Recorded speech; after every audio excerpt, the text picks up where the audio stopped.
بسم الله الرحمن الرحيم اللهم صل وسلم وبارك وأكرم وأنعم على سيدنا وحبيبنا ونبينا محمد وعلى آله وصحبه وسلم تسليما عدد ما احتى علمك وخط به قلمك وأحساه كتابك وارض اللهم عن ساداتنا أبي بكر وعمر وعثمان وعلي وعن الصحابة أجمعين وعن التابعين وتابعهم بإحسان إلى يوم الدين أما بعد السلام عليكم ورحمة الله تعالى وبركاته à toutes et tous et bienvenue dans un nouvel épisode de notre série sur le prophète alayhi salatu salam.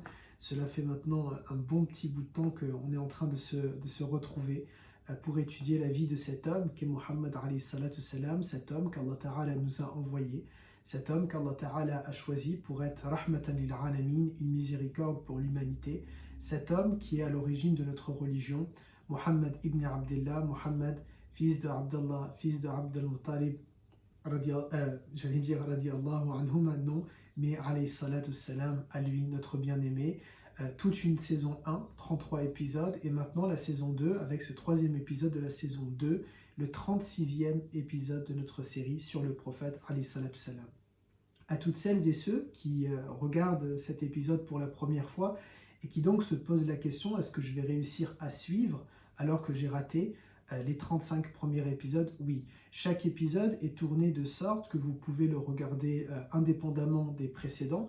Vous pouvez quand même comprendre les événements, vous pouvez quand même comprendre ce qui est en train de se passer, puisqu'on a choisi de faire en sorte que chaque épisode traite d'un sujet, certes de manière chronologique, et donc les 36 épisodes se déroulent les uns après les autres de manière chronologique, mais aussi ils sont indépendants les uns des autres, sauf quelques exceptions près, de sorte que chacun relate ou raconte une histoire. En l'occurrence, aujourd'hui, le 36e épisode, il relate la deuxième partie du voyage du prophète alayhi salatu salam vers la ville de Médine. La semaine dernière, nous avions donc, plutôt pas la semaine dernière, l'épisode dernier, qui a eu lieu il y a 3 semaines en arrière, après un petit temps de pause, il relatait l'hégire du prophète alayhi salatu salam et l'ensemble des préparatifs que notre bien-aimé va prendre. Des préparatifs qui nous rappellent, puisque c'est l'objet de chacun de nos épisodes, les voir, les lire, les comprendre en tirant des enseignements. Nous avons dit que simplement étudier la sira pour l'étudier, c'est passer à côté de l'essentiel. Et l'essentiel, c'est de regarder la vie du prophète alayhi salatu salam et de comprendre comment moi, je peux le transposer dans ma vie, comment je peux suivre ses pas et comment je peux, par rapport à ma situation, par rapport à un événement qui me touche, comment le prophète alayhi salatu salam, dans une situation similaire, dans un fait similaire, il a agi alayhi salatu salam et il a fait. C'est cela de prendre l'exemple, c'est cela que de prendre l'exemple sur le prophète alayhi salatu salam. Et donc c'est ce qu'on essaye de faire au quotidien. On a vu que les préparatifs que le bien-aimé a entrepris et ceux que nous allons voir aussi aujourd'hui sont autant d'éléments qui nous montrent que dans l'islam, nous devons attacher notre chamelle, attacher notre monture, c'est-à-dire prendre les précautions nécessaires et ensuite faire le tawakkul ala Allah, placer notre confiance en Allah Azza wa Jal. Avoir confiance en Dieu, ce n'est pas par exemple de fréquenter un quartier malsain, malfamé, dangereux et se dire non, s'il doit m'arriver quelque chose, il m'arrivera quelque chose. Avoir confiance en Allah Azza wa Jal, ce n'est pas de partir sans vérifier notre voiture, ce n'est pas de passer un examen sans avoir révisé. Avoir confiance en Allah Azza wa Jal, ce n'est pas attendre que l'employeur vienne toquer à notre porte pour nous dire « j'ai un job à vous proposer ». Avoir confiance en Allah Azza wa Jal, et nous le voyons au travers de la sira, au travers de la vie du prophète, c'est d'entreprendre, de prendre toutes les mesures, ce qu'on appelle as-sabab, et ensuite de placer notre confiance en Allah Azza wa Jal. Il y a un proverbe arabe qui dit ainsi « attache-la, puis place ta confiance en Allah ». Attache-la, qu'on soit bien clair sur qui nous sommes en train de viser. Nous parlons de la chamelle, de la monture. Attache-la, c'est-à-dire tout simplement, tu vas l'attacher de sorte à ce qu'elle ne s'échappe pas, cette monture-là. Et ensuite, tu peux dire Atawakkal ala Allah, tawakkaltu ala Allah, j'ai confiance en Allah Azza wa Jal. Et quoi qu'il arrive, je garde cette confiance en Allah Ta'ala bi'idnillah. Nous le voyons avec le prophète, qui est le meilleur des hommes. Il a été envoyé par Allah Azza wa Jal. Il est guidé par Allah Ta'ala. C'est pas, il marche dans Sirat al-Mustaqim. Il est l'incarnation même du Qur'an al-Karim. Kana khuluquhu al-Qur'an, nous disait la mère des croyants Aisha radiyallahu anha. Il est noble, il est pur, il est droit, il est sincère, il est khayru khalqillah, il est la meilleure des créatures. Et pourtant, il ne dit pas les mains dans ses poches, j'ai confiance en Allah Ta'ala, mais il entreprend toutes les mesures. Il va prendre des précautions politiques, il prend des précautions humanitaires, il prend des précautions, on avait vu dans l'épisode précédent que par exemple il va nommer quelqu'un pour espionner lorsqu'il doit s'en aller pour faire l'hégire, de sorte à ce que s'il y a un danger, il peut être au courant, au fait des situations et des risques qu'il est en train d'encourir. Il a quelqu'un, en l'occurrence Asma bint Abi Bakr, qui va lui ramener à manger parce qu'il sait qu'il doit manger. Il ne dit pas Allah Ta'ala va me pourvoir ma nourriture, il va me mettre une seringue et il va m'alimenter d'une autre manière. Non, il prend ses précautions pour pouvoir manger. Et nous avions vu que Abu Bakr radiyallahu anhu, qui va être son thani ithnain, son compagnon, celui que Allah Ta'ala, il est d'ailleurs le seul Abu Bakr. Bien sûr, ils sont tous les compagnons du prophète, mais Abu Bakr est le seul que Allah Ta'ala le nomme par la sohba, par le compagnonnage. Eh bien, il va entreprendre lui-même des mesures pendant 3 mois pour préparer ce voyage-là. Et ainsi de suite par rapport aux différents événements que nous avons vus. Le prophète, alayhi salatu salam, prend des précautions. Il prend des précautions et ensuite il place sa confiance en Allah Ta'ala. Et c'est cela, voilà un grand enseignement que nous devons retenir de la sira du prophète. Je fais les causes et ensuite je laisse Allah Ta'ala décider de l'issue. Dans ce chemin que le prophète alayhi salatu salam va entreprendre vers Médine, il va rencontrer plusieurs personnes. Et c'est l'objet de notre épisode d'aujourd'hui, les différentes personnes que le prophète va rencontrer alors qu'il est en train de voyager vers Al-Madin al-Munawwara, vers Médine. C'est donc un épisode court, car il n'y a que quelques personnages que le prophète alayhi salatu salam va rencontrer, mais ce sont tout de même des personnes qui sont importantes à connaître, d'où le fait qu'elles représentent à elles seules un épisode de notre série autour du prophète alayhi salatu salam. Avant de parler de ces personnages, permettez-moi juste de pouvoir répondre wa alaykum salam wa rahmatullah à chacune et chacun d'entre vous, et notamment à toi, cher frère Imran, barakallahu fik wa fika baraka, en te remerciant de me permettre, j'allais dire de nous permettre, mais de me permettre d'être présent aujourd'hui, et de nous permettre finalement aussi, je parle au nom des personnes qui nous regardent, de nous permettre de nous rassembler et de nous retrouver autour du prophète alayhi salatu salam.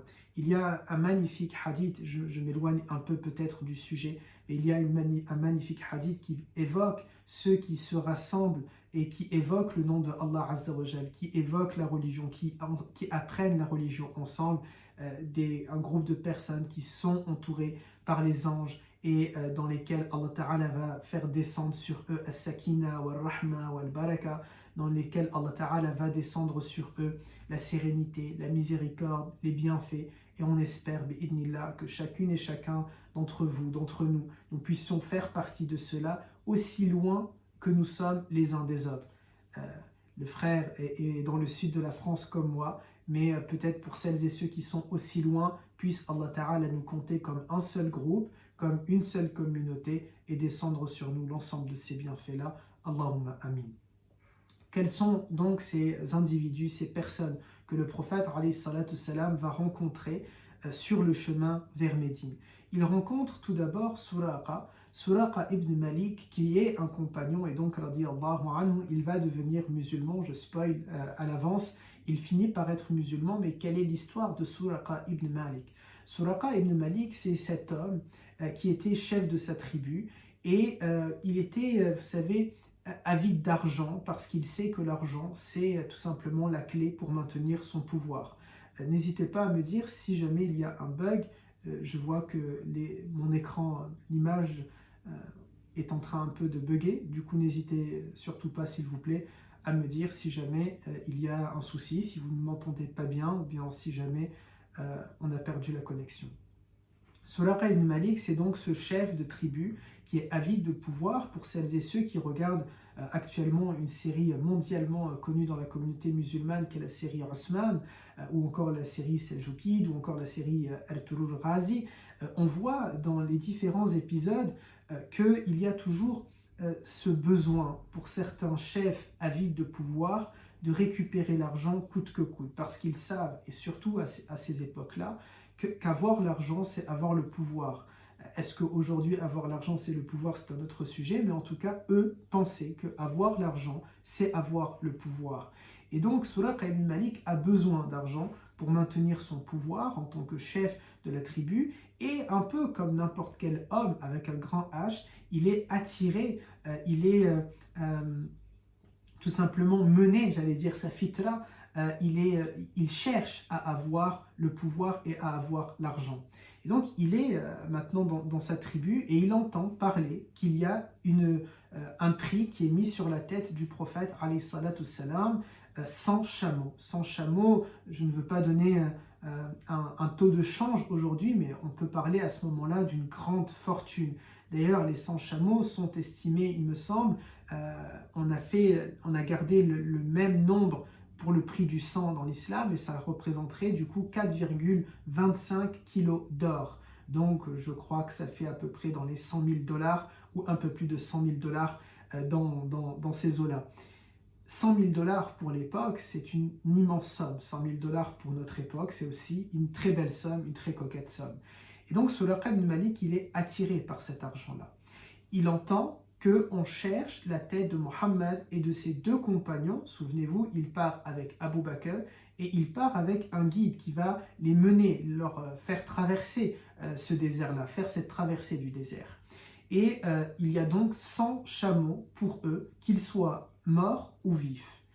Et Suraqa entend cela et il se dit, ça serait bien que je les trouve pour récupérer cet argent.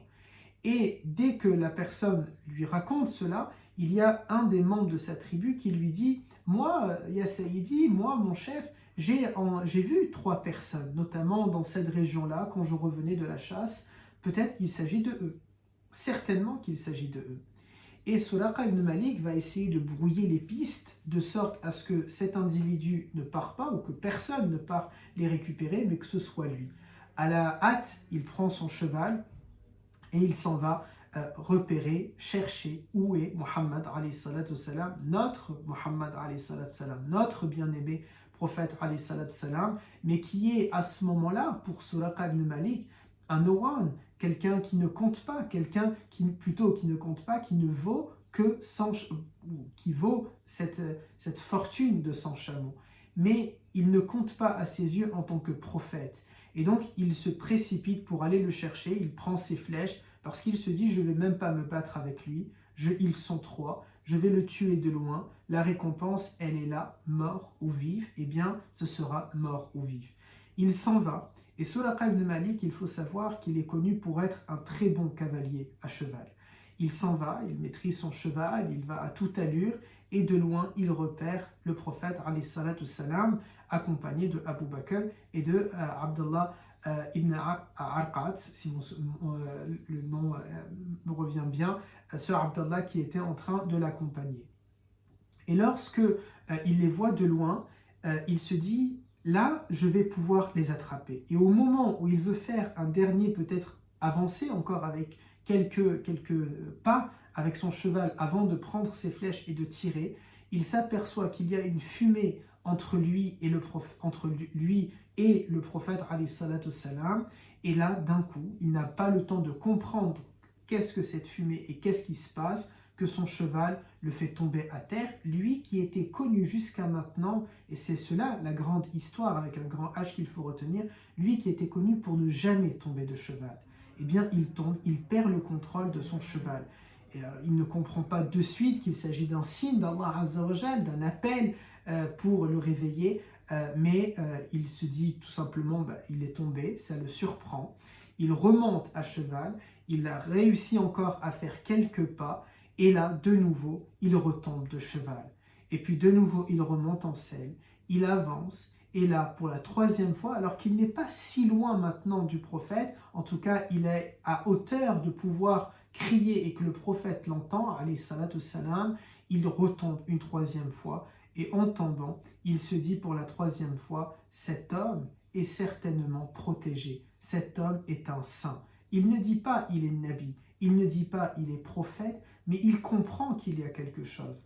Là encore, comme nous l'avons dit dans chaque épisode et comme nous l'avons dit dans l'introduction, il est important de lire la sira en tirant des enseignements. Parce que tirer des enseignements de la vie du prophète, c'est prendre les enseignements de la meilleure des leçons, du meilleur des cours, de la meilleure des matières, c'est-à-dire le prophète alayhi salatu salam.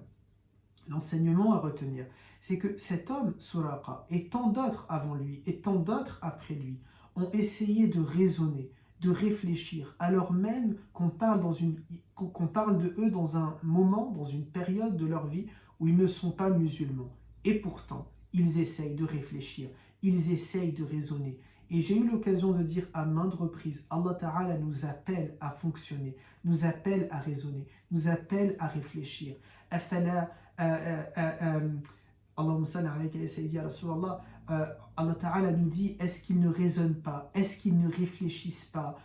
Peu d'entre eux sont ceux qui raisonnent, peu d'entre eux sont ceux qui réfléchissent. Nous devons raisonner. Allah Ta'ala nous dit un Coran clair, en langue arabe claire, de manière à ce que vous raisonniez, pour que vous compreniez. Allah Ta'ala nous appelle à la raison. Il est important pour nous de raisonner, de faire ce tadabbur, de faire cette réflexion, de faire ce khawatir al-Qur'an. Il est important de le faire aussi avec la vie du prophète alayhi salatu salam. Suraqa, il voit, j'essaye une fois, une deuxième fois, une troisième fois, je n'y arrive pas. Il y a quelque chose qui se passe. Cet homme est un saint, il est protégé par une force supérieure, par une force surnaturelle. Cette force, nous la nommons Allah Azza wa Jal. Et quelle force? Il est Al-Qawi, il est Al-Aziz, il est le puissant et le tout-puissant et le plus fort et le plus grand. Et Alhamdulillah qu'il est cela, parce que Allah Ta'ala, bien sûr, possède l'ensemble des plus beaux attributs et l'ensemble des qualités. Mais ce qu'il faut retenir là, c'est que nous aussi, nous devons du coup, et c'est très important, lorsqu'il nous se passe des situations, lorsque nous sommes empêchés, nous devons raisonner. Lorsque nous réussissons facilement, nous devons nous poser des questions. Pourquoi j'ai réussi? Est-ce parce qu'Allah Ta'ala m'a facilité et alhamdulillah, ou bien c'est parce que peut-être cette réussite-là, ou peut-être cet empêchement-là, il a une raison, une cause spirituelle, et donc je dois me remettre en question. C'est très important. Omar ibn al-Khattab nous disait, jugez-vous avant d'être jugé. C'est cela aussi ce que nous devons faire et ce que nous pouvons retenir de ce passage de l'histoire de Suraqa ibn Malik. Il remonte en selle et il va essayer d'appeler le prophète alayhi salatu salam en leur disant, oyez, vous le groupe d'individus, ou vous le groupe de gens, je suis quelqu'un de correct, ne vous inquiétez pas, il ne va rien vous arriver. Et en effet, directement, ça y est, il n'avait plus la même intention. Il est parti pour tuer le prophète, et il se retrouve maintenant à vouloir interpeller le prophète, parler avec lui pour comprendre la grandeur et la protection si grande qui est en train de le couvrir et de le protéger. Et donc il se rapproche du prophète et il va nous dire Suraqa ibn Malik, c'est lui avant d'arriver jusqu'au bien-aimé, c'est lui qui nous dit, j'ai vu Abu Bakr tourner à droite, à gauche, bien avant que je les interpelle. Et il tourne autour du prophète, et il tourne sa tête à droite, à gauche, devant lui, derrière lui. Il n'arrêtait pas de bouger, constamment. Pourquoi Abu Bakr fait cela? Pour protéger son bien-aimé, pour protéger le prophète alayhi salatu salam. On voit à quel point il n'est pas juste excité à l'idée d'accompagner le prophète. Non, il a besoin de protéger le prophète, d'être prêt. Et on voit cela. On voit aussi le tawakkul. Regardez ce tawakkul de Abu Bakr. Bien sûr, il sait que rien ne peut arriver au prophète si ce n'est ce que Allah Ta'ala a voulu et a accepté qu'il lui arrive. Mais n'empêche, il va faire as-sabab. Mais n'empêche, il va prendre ses dispositions, ses prédispositions. Il va tout faire pour protéger le prophète. C'est aussi Suraqa qui nous dit, en m'approchant, je l'ai entendu, il a entendu le prophète qui était en train de réciter Al-Qur'an. Et à ce moment-là, Abu Bakr le questionne sur ses intentions, qu'est-ce que tu souhaites? Et Suraqa leur explique la situation et il atteste en disant au prophète alayhi salatu salam qu'il est convaincu qu'il est protégé, qu'il est véridique et qu'il est un nabi et qu'il est un prophète. Et Suraqa devient un sahabi, il devient un compagnon. Il demande au prophète sallallahu alayhi wa sallam, est-ce que il a besoin de quelque chose, est-ce qu'il veut quelque chose? Le prophète lui dit non merci, et c'est Abu Bakr qui va demander à Suraqa, moi j'ai une demande à te faire, tu vas dire aux gens que tu nous as pas vus, tu dois dire à personne que tu nous as croisés, s'il te plaît. Et puis c'est Suraqa ensuite qui finit par faire une demande au prophète alayhi salatu salam. Il lui dit bien sûr qu'il va dire à personne qu'il les a croisés, mais il fait une demande en demandant au prophète, est-ce que tu peux m'écrire quelque chose qui va être comme un lien entre toi et moi, quelque chose, un écrit pour que tu me reconnais et je te reconnais. Mais bien sûr que notre bien-aimé ne sait pas lire et écrire, comme nous l'avons vu dans différents épisodes. Alors il demande à leur guide qui est en train de les accompagner, leur guide du désert qui est en train de les accompagner, d'écrire quelque chose. Il va écrire, il le donne à Suraqa et Suraqa va le garder. Qu'est-ce qu'il y a d'écrit à l'intérieur? Eh bien là, je vais vous faire un petit thriller. On ne va pas le dire de suite, et ça sera peut-être une petite porte ouverte, bi'idnillah. Comme diraient mes garçons ici, je vais pré-shooter peut-être la réaction de l'administrateur derrière son écran. Peut-être, j'espère que ça le fera sourire et il sera partant.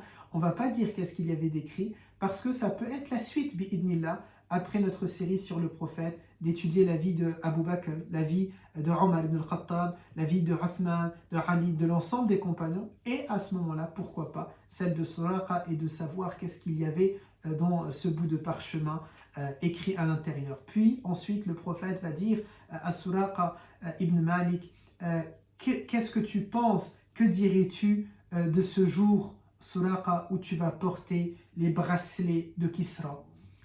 Qui est Kisra? Kisra, c'est l'empereur de Perse, c'est-à-dire c'est peut-être un équivalent maintenant d'un homme puissant, les grands hommes de notre temps, qu'on soit d'ailleurs pour eux ou contre eux, on ne peut que être d'accord pour considérer que président des États-Unis, président de la Chine, président de la Fédération de Russie, on parle quand même de 3 immenses pays. De l'Inde, ce sont des mastodons, ou être président ou roi ou empereur ou dictateur, que sais-je, du G7 ou du G20, un d'entre eux, eh bien forcément on parle des grands et des puissants de ce monde.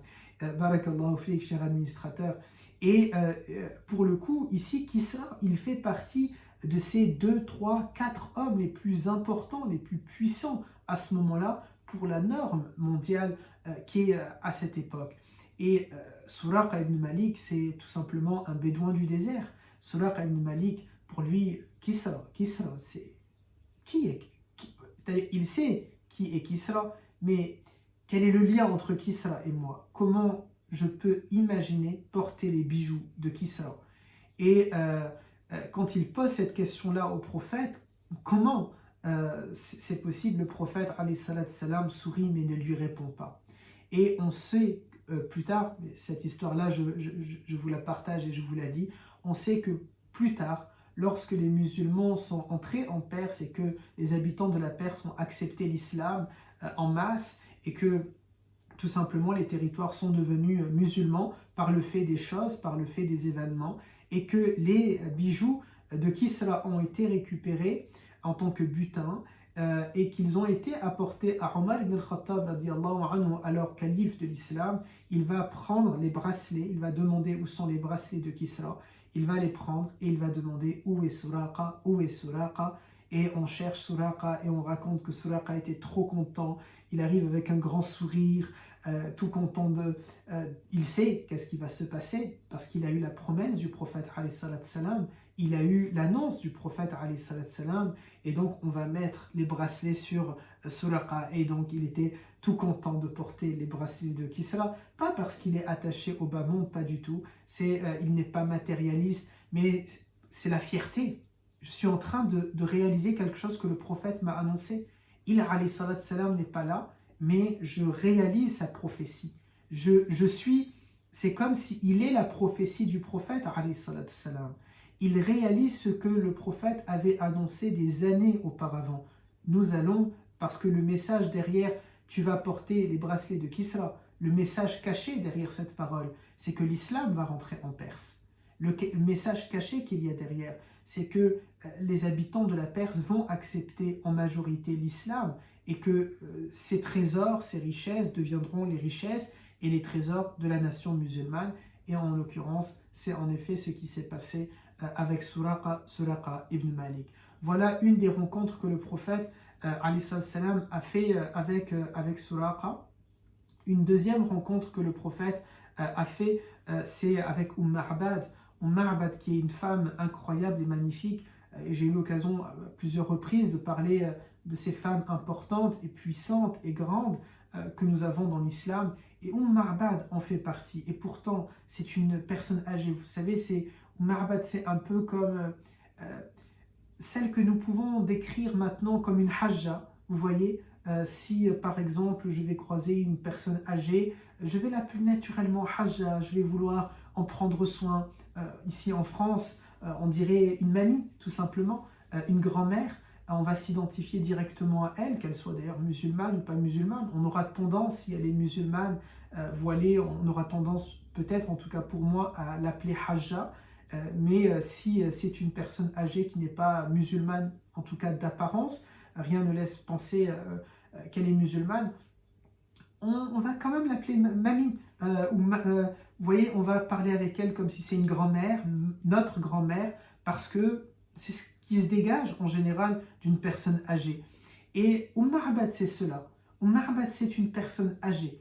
Ma'bad, c'est une personne qui a, bien sûr, on ne prétend pas connaître la mort de quelqu'un, mais c'est quelqu'un où on se dirait naturellement, il lui reste, elle a vécu plus de temps que de temps qu'il lui reste à vivre. Voilà qui est Ma'bad, une personne âgée. Et cette personne-là, c'est celle qui nous a donné le plus la description du prophète, alayhi salatu salam. Il y a tout un épisode, c'est l'épisode 8 de notre série sur le prophète, que vous pouvez remonter sur la page Facebook Mohammed pour le découvrir, ou bien directement sur ma chaîne YouTube Oustad Marwan.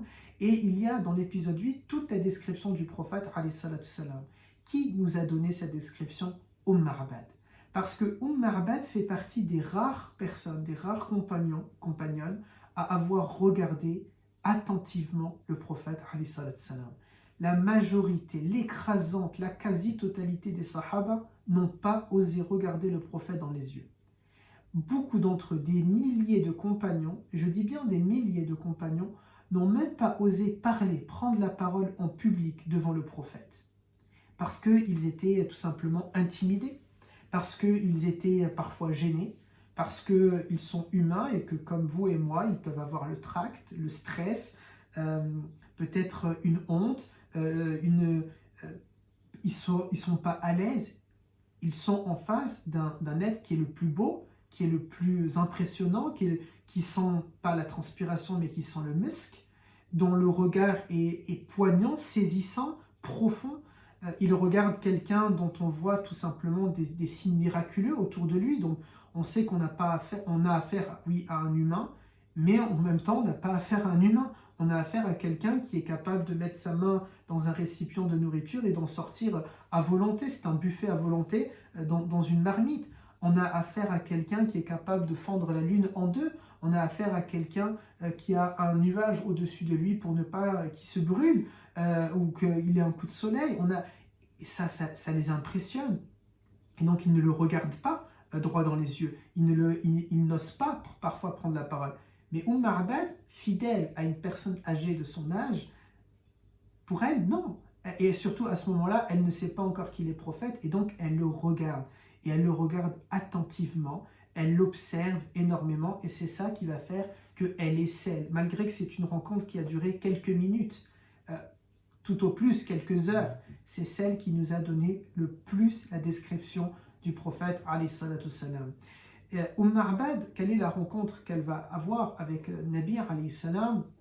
Le prophète arrive avec Abu Bakr, leur guide qui les accompagnait les avait, ça y est, laissés, c'est-à-dire il leur a indiqué le chemin. Maintenant on est aux abords tout simplement de Médine. Il ne reste qu'une heure, tout au plus, pour arriver à Médine. Et donc, il se retrouve tout seul avec Abu Bakr. Ils arrivent dans le hameau, dans la petite maison de Ma'bad, ils la voient, et la petite tente plutôt, à ce moment-là, ce sont des bédouins. Et le prophète lui demande, est-ce qu'il y a de la nourriture que nous pouvons acheter? Ma'bad lui dit, je suis désolé, non, il n'y a pas de nourriture à vendre. Elle-même, c'est une personne pauvre qui a très peu de moyens. Elle vit avec son époux. Son époux était parti essayer de trouver de la nourriture. Est-ce qu'il a essayé d'aller en acheter? Est-ce qu'il est parti à la chasse? Allahu A'lam, mais il n'est pas présent à ce moment-là. Et puis le prophète demande, est-ce qu'il y a quelque chose à boire? Du lait, du lait ou de l'eau? Elle lui dit, je suis désolé, il n'y a rien à boire non plus. Alors là, le prophète, alayhi salam, il voit une chèvre, une vieille chèvre, et il demande, est-ce que je peux aller traire cette chèvre-là? Et là, Ma'bad, imaginez la scène. Alors bien sûr, on ne peut pas se représenter le prophète, mais on peut se représenter les compagnons, il n'y a pas de mal. Imaginez cette vieille mamie, j'allais dire mémère, mais de manière affective, cette vieille mamie, cette vieille Hajja, je suis désolé pour l'ensemble des grands-mères qui vont nous écouter ou qui nous écoutent, ce n'est pas du tout péjoratif, bien au contraire, ça me fait sourire et c'est affectif. Alors cette vieille mamie qui va rigoler, en fait tout simplement elle rigole, le prophète la fait rire parce qu'elle se dit, attention bien sûr, elle ne se moque pas du prophète, elle sourit parce que peut-être elle se dit, imaginez, elle parle du meilleur des hommes, le plus mature des hommes, mais peut-être elle est en train de se dire, mais il n'a pas compris comment ça fonctionne la vie. C'est une vieille chèvre, elle ne donne plus de lait. Et donc, tout simplement, elle va lui dire, mais elle est vieille, ça fait longtemps qu'elle a arrêté de donner du lait, tout simplement.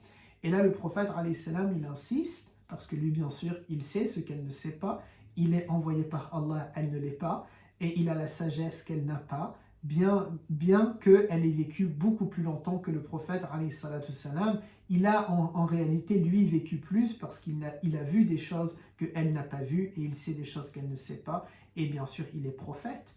Alors il insiste et elle lui dit, oui, vas-y, tu peux aller traire si tu le souhaites. Alors le prophète, alayhi salam, s'approche. Il dit, Bismillahirrahmanirrahim. Il va faire ad-dua tout en caressant les mamelles de la chèvre. Et ce qu'il y a aussi de beau, c'est qu'Abu Bakr, il sait qu'est-ce qui va se passer. Parce qu'il il connaît qui est son compagnon. Il sait qui est Muhammad alayhi salam.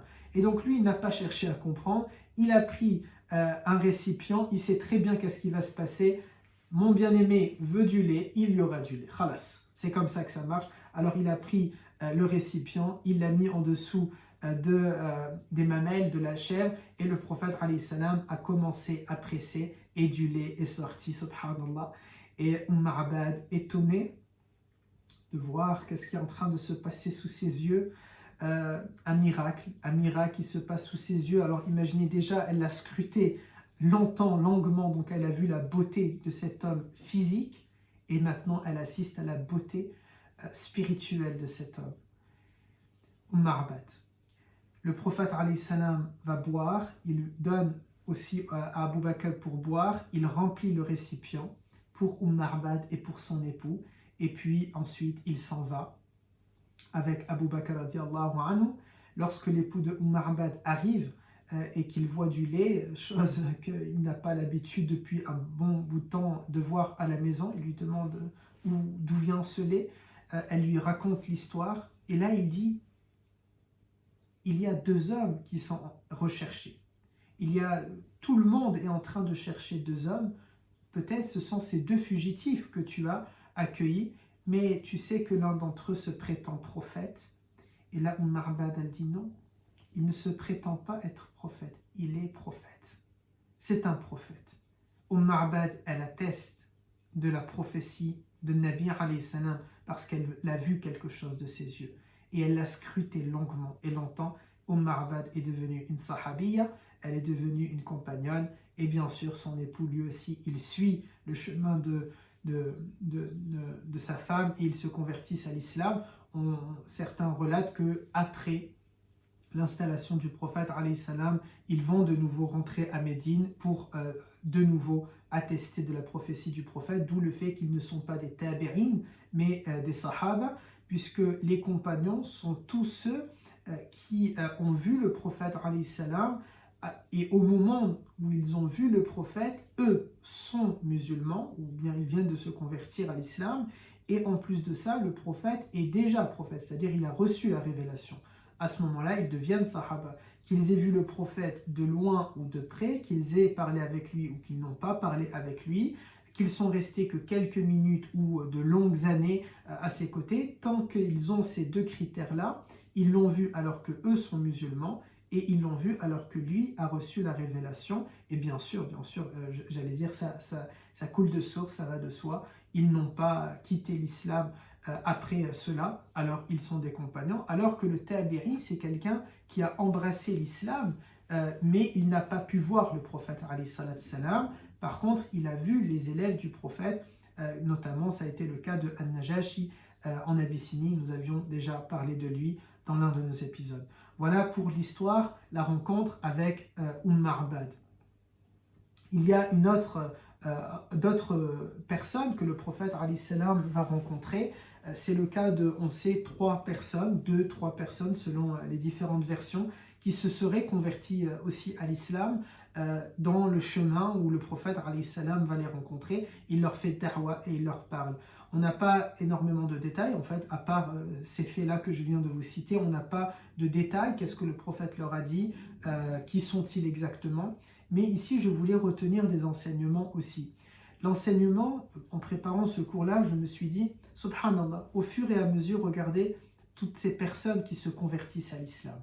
Ma'bad, l'époux de Ma'bad, Suraqa ibn Malik, ces 3 personnes-là, bien avant eux, Abu Bakr, Khadija radiallahu anha, Aïcha, Omar ibn al-Khattab, Hafsa, tant d'autres.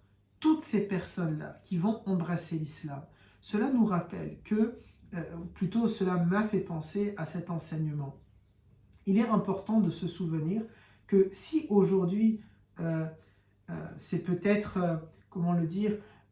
c'est peut-être exceptionnel ou c'est attrayant, splendide que de voir des personnes embrasser l'islam, c'était la norme à l'époque du prophète. Tout le monde est converti à l'époque du prophète. Toutes les personnes sont converties, sauf le prophète, alayhi salam, qui a, bien sûr, il est prophète directement, même si dans l'enfance, il n'est pas un prophète, il n'a pas reçu la révélation, mais il est un ahnaf, il est dans la vérité directement. Toutes les autres personnes sont des convertis. Et sur la question des convertis, chères sœurs et chers frères, sans bien sûr vouloir être moralisateur ou faire la morale, il est important que notre relation aux convertis, elle soit d'une certaine façon, elle change. Car je remarque et je vois que parfois, très souvent, il y a un regard par rapport aux convertis qui n'est pas adéquat. Il y a ce sentiment, et bien sûr je ne vise personne, mais je parle de ma propre expérience au bout de 14 ans en faisant da'wa, de ce que je regarde, de ce que je remarque, et de ce que certains vont venir me relater et me raconter. Il y a ce sentiment chez les convertis que la personne qui est arabe, parfois, elle va regarder le converti de haut. Elle va regarder le converti avec, pas mépris, mais dans le sens et dans le sentiment, moi je suis arabe, je connais mieux que toi. Toi tu es un converti, tu viens d'arriver. Subhanallah, Abu Bakr est un converti. Et nous prenons notre science d'un converti. Omar ibn al-Khattab est un converti. Nous prenons donc notre science d'un converti. Et 100 000 convertis, les 100 000 et plus compagnons sont des convertis. Nous prenons notre science et notre savoir de eux. Certes, sur les 100 000, en réalité, je suis d'accord, certains sont nés dans une famille à éducation musulmane. C'est le cas de Saïda Aïcha radiallahu anha. Mais de base, beaucoup d'entre eux, la quasi-totalité d'entre eux, sont des convertis. Il est important de lire l'histoire de la Sira et de se souvenir. Il n'y a pas, lorsque Suraqa ibn Malik se convertit à l'islam, il ne vaut pas moins qu'un autre. Où va être la différence? Dans la taqwa, dans la piété, et uniquement dans la piété. Mais qui pouvait à ce moment-là juger de la piété de Suraqa, ou de Aïcha, ou de Abu Bakr, ou de Omar, ou de Khalid ibn al-Walid, ou de Safwan ibn Umayya? Personne. Et ils sont tous musulmans. Il est important que les convertis sentent cela de notre part. Et même, c'est-à-dire le dire de cette façon-là, les convertis, ça me pose même un problème. Ils sont nos frères et elles sont nos sœurs, ils sont musulmans au même titre que nous. Et on ne sait pas, déjà, on ne sait pas si nous-mêmes, nous sommes dans le droit chemin dans notre aqidah, et si Allah Ta'ala considère que nous sommes musulmans, bien sûr on l'espère, mais est-ce qu'on n'est pas, à un moment donné, on ne fait pas des choses dans la aqidah qui nous auraient amenés à sortir de l'islam sans que nous le sachions, sans que nous n'en prenions conscience. Donc il nous faut arrêter, si vous voulez, avec ces cases-là. Ce sont nos sœurs, ce sont nos frères. Et il n'y a pas de supériorité. D'ailleurs, le prophète le dit, l'arabe n'est pas supérieur au non-arabe, le blanc n'est pas supérieur au noir et le noir n'est pas supérieur au blanc. Nous sommes tous des frères. Nous sommes tous des frères avec un F majuscule et nous sommes tous pour les sœurs des sœurs et nous sommes les frères de nos sœurs et elles sont nos sœurs et nous sommes les frères de nos frères. C'est très important de le voir de cette manière-là. C'était juste la petite seconde ou la petite minute où pour moi c'était quelque chose d'important parce que c'est un sentiment qui peut revenir et je suis parfois interpellé par des convertis ou quand je lis certains livres ou quand je regarde certaines histoires ou certains témoignages, ça me fait parfois mal que de voir que les convertis peuvent se sentir, ceux qu'on appelle du coup les convertis, peuvent se sentir, on leur fait sentir cette infériorité-là. Subhanallah, il n'y a aucune infériorité. Nous sommes tous des frères et sœurs. Et les Arabes parmi nous, et c'est un Arabe qui vous parle, nous sommes d'ailleurs minoritaires. 20%. 20% simplement des musulmans sont arabes. Alors, c'est nous l'exception, et pas l'exception dans le sens waouh, et c'est quelque chose d'extraordinaire. L'exception dans le sens nous sommes minoritaires. Donc, quand on est minoritaire, en général, il faut se ranger à l'avis de la majorité ou au mouvement majoritaire. Et alhamdulillah, désolé pour cette petite parenthèse, wafika baraka, cher administrateur. Parmi aussi les personnes que le prophète et Abu Bakr vont rencontrer, il y a une caravane qui va les voir. Et cette caravane, lorsqu'elle s'approche, elle reconnaît Abu Bakr, mais ne reconnaît pas Muhammad alayhi salam, notre bien-aimé. Mais certains d'entre eux vont reconnaître Abu Bakr radiallahu anhu. Et ils savent maintenant, comme pour Ma'bad, plutôt comme pour l'époux de Ma'bad, comme pour Suraqa ibn Malik, tout le monde est en train de parler. On est aux abords de Médine, on sait très bien qu'il y a un fugitif à ce moment-là, on veut essayer de l'attraper, cela peut-être peut nous rappeler actuellement une personne, et on se dit, il y a ce fugitif-là, il faut l'attraper. On est aux frontières, tout le monde en parle, ceux qui sont intéressés pour l'attraper, comme ceux qui ne sont pas intéressés pour l'attraper, mais si vous voulez, c'est le breaking news, c'est les informations, c'est le priorité au direct. Tout le monde parle de ce sujet-là. Et donc cette caravane pose la question tout de même par curiosité à Abu Bakr, qui est cet homme-là qui t'accompagne? Et Abu Bakr, radiallahu anhu, à ce moment-là, il va utiliser ce qu'on appelle at-tarwiya. At-tarwiya, c'est une parole qui peut avoir deux sens. Pardon, c'est une parole qui peut signifier, alors est-ce que j'ai un exemple ici? J'en ai pas un, mais peut-être il va me venir, ou plutôt pour vous donner l'exemple, tout simplement, je ne sais pas pourquoi je cherche, je vous donne directement le tarwiya que lui-même, Abu Bakr, a utilisé. Lorsqu'on lui dit qui est cet homme, il dit c'est mon guide, il me guide dans le droit chemin. C'est mon guide, il me guide dans le droit chemin. Cette parole-là, elle peut avoir deux significations. C'est ce qu'on appelle le sens propre et le sens figuré. Elle peut avoir un sens propre et un sens figuré, sa parole à Abu Bakr. Lui, il parle avec le sens propre, mais il espère que eux vont comprendre le sens figuré. Alors, juste pour qu'on soit clair, parce que peut-être certaines et certains, pas vous, mais qui seraient mal intentionnés, pourraient croire que c'est un appel à tenir un double discours ou que sais-je. Pas du tout. On parle de deux figures de style en langue française, le sens propre et le sens figuré. Et à remettre aussi dans le contexte, c'est une personne qui risque la mort à ce moment-là, pas parce qu'elle a commis un crime, mais parce que tout simplement, elle veut avoir la liberté de culte. Et donc, juste pour que ce soit clair, ce n'est pas un appel à tenir un double discours. ici, il dit c'est mon guide, il me guide dans le droit chemin. Le sens propre de cela, pour lui, c'est que le prophète, alayhi salam, il est son guide réellement. Il est son guide spirituel. Et il le guide dans Sirat al-Mustaqim. Il le guide dans le droit chemin, le chemin qu'Allah Ta'ala a agréé, tout simplement.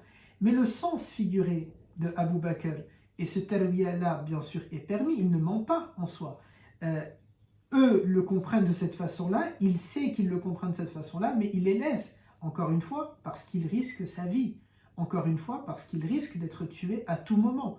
Encore une fois, parce qu'il est en train de fuir un régime politique despotique pour aller vers une terre dans laquelle il y aura la liberté de culte et la liberté d'expression. C'est tout simplement un Russe qui est en train de fuir un régime, par exemple, ou un Ukrainien qui est en train de fuir un régime, par exemple, ou un Palestinien qui est en train de fuir un régime, par exemple, ou un Rohingya qui est en train de fuir un régime, par exemple, ou un Américain, parce que parfois ça peut aussi exister, des Américains, un Britannique, même en Occident, il y a des citoyens occidentaux qui veulent fuir leur pays à un moment donné parce qu'ils considèrent qu'ils ne sont plus libres de parler comme ils le souhaitent ou de pratiquer leur culte comme ils le souhaitent.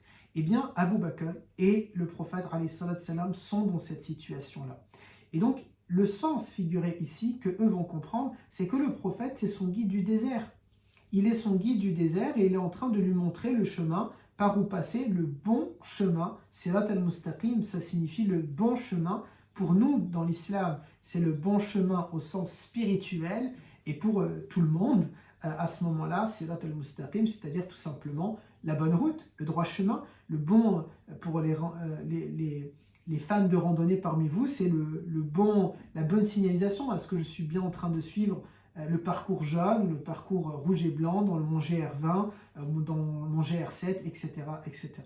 Voilà les différentes personnes, les différentes rencontres du prophète alayhi salatu salam qu'il a eu l'occasion de découvrir. Cet épisode, donc, c'est à la fois la partie 2 de l'Hégire du prophète, on pourrait l'intituler de cette façon-là, l'Hégire du prophète partie 2 sur 2, mais c'est aussi, peut-être, on pourrait aussi le nommer les rencontres du prophète durant l'Hégire, ou les rencontres du prophète avec Marbad et Suraqa ibn Malik. Barakallahu fikum, en espérant que cet épisode vous a été profitable, parce que c'est ce que j'essaye de viser, et je crois parler sans me tromper, que c'est ce que les administrateurs de la page Facebook Mohammed tentent, que ce soit des cours utiles, que ce soit un savoir qui est profitable, un savoir qui nous rapproche d'Allah Azza wa Jal, un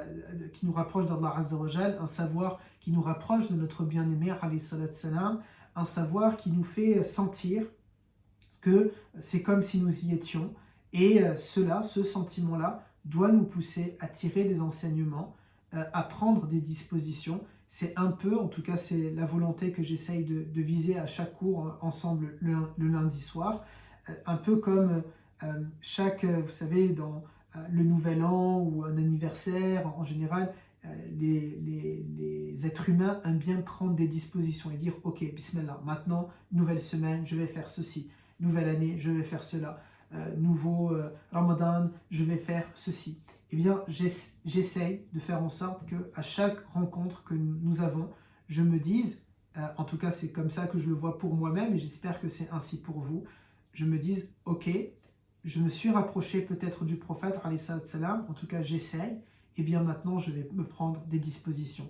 Quel enseignement je peux tenir, quel enseignement je peux retenir de la vie du prophète, alayhi salam, et donc en espérant tout simplement que ce défi il est réalisé. Barakallahu fikum, et comme le dit l'administrateur, j'espère en tout cas qu'il est enrichissant, et partagez massivement autour de vous. Wallahi, et vraiment je le dis en prêtant serment et en jurant. Ce n'est pas parce que je veux qu'il y ait du monde quand j'interviens, pas du tout. Et je donne des cours ici à Montpellier avec parfois 3 garçons qui ont 7 ans, 8 ans et 7 ans. Et comme je peux donner cours à des garçons où ils vont être 20 sur place, peu importe le nombre. Mais c'est partagé pourquoi ? Parce que cet homme n'est pas assez connu. Mohammed alayhi salam n'est pas assez connu. Par notre communauté même, il n'est pas assez connu. Il n'y a qu'à voir nos comportements, il n'y a qu'à voir nos délaissements, il n'y a qu'à voir notre manque de savoir à son sujet, il n'y a qu'à voir le fait qu'on ne va pas directement vers lui. Je me souviens il y a quelques jours d'une maman qui dit à son enfant, si tu cherches un mot, ne dis pas à Siri, je vérifie que le portable ne l'a pas enclenché, ne dis pas à ton portable ou à Google de te donner la définition, va dans le dictionnaire. Eh bien le prophète, c'est ce dictionnaire-là. Quand j'ai besoin d'un conseil, je vais dans la vie du prophète. Quand j'ai besoin d'un rappel, je vais dans la vie du prophète. Quand j'ai besoin de réconfort, je vais dans la vie du prophète. Quand j'ai besoin d'un éclaircissement, je vais dans la vie du prophète. Parce qu'en allant dans sa vie, je plonge dans le Coran. Parce qu'en allant dans sa vie, je plonge dans l'océan qui me mène vers le paradis. Parce qu'en allant dans sa vie, je plonge dans cette source de savoir qu'est le prophète alayhi salatu salam. Quand je vais vers le prophète, je me connecte à la fois au Coran et à la Sunna. Il est ce lien-là, il est ce lien qui me mène vers Allah Azza wa Jal, parce que la route du prophète, on peut l'appeler l'avenue, vous savez, chaque avenue, chaque boulevard a un nom, eh bien c'est l'avenue Muhammad alayhi salatu salam, mais au bout de cette avenue-là, c'est Allah Azza wa Jal, c'est l'islam, c'est le droit chemin. Quand je dis c'est Allah Azza wa Jal, bien sûr, ce n'est pas pour placer Allah Ta'ala dans un point et dans un lieu, c'est dans le sens de comprendre que ça me mène vers la miséricorde d'Allah Azza wa Jal, ça me mène vers la satisfaction d'Allah Azza wa Jal, ça me mène vers le fait que Allah Ta'ala sera peut-être satisfait de moi et m'accordera la rahma qui me permettra d'entrer au paradis. Allahumma amin, amin, amin, ya rabbal alamin. Barakallahu fikum, chers sœurs, chers frères, désolé si j'ai été un peu plus long, ça devait être un petit épisode, je crois que ça va, 45 minutes, alhamdulillah. Prenez soin de vous. Alors j'en profite pendant que je coupe la vidéo pour YouTube de faire la dua de la fin. Subhanakallahumma wa bihamdik, nashhadu an la ilaha illa